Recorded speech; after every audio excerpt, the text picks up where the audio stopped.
Rick Berth has seen things we experience only in nightmares. 27 years as a U.S. Marine and Army National Guardsman, Iraq, Afghanistan, Hurricane Katrina, and the San Diego fires.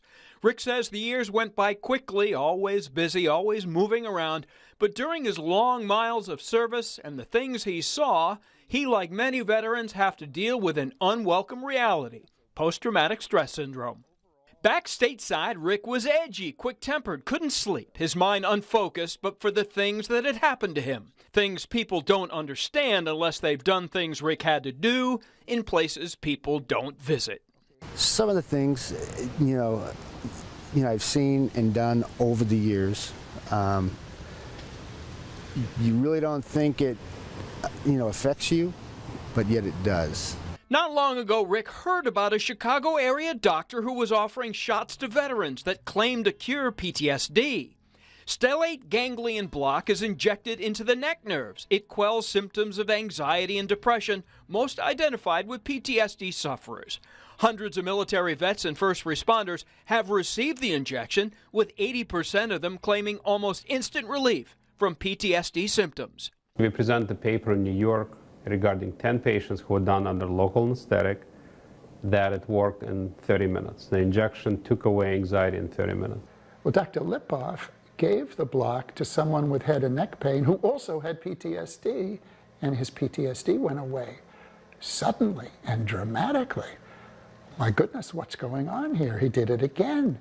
Rick went to Chicago and got his shots, offered free to veterans who were qualified and wanted to try something, anything that might help. Things are really peaceful at my home.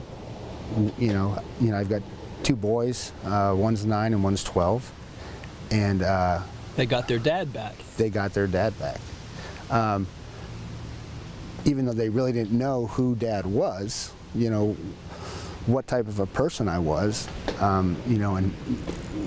until this happened. And since then, things have been great. The Veterans Administration, though, is not on board yet. Quote, "We don't provide this treatment for PTSD and are waiting for more scientific support of its effectiveness." It worked for you. Yes. And you tried everything. Yeah, I've been through inpatient care, outpatient care. I've talked to numerous counselors. And now Rick says he feels 99.9% back from that dark place he'd been for years. How long his PTSD shots last, we'll see.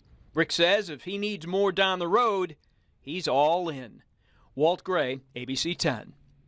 And listen to this, about 11 to 20 out of every 100 veterans who served during Operations Iraqi Freedom and Enduring Freedom have PTSD. For those who served in the Gulf War, the rate is 12%. For Vietnam veterans, about 15% are currently diagnosed with PTSD.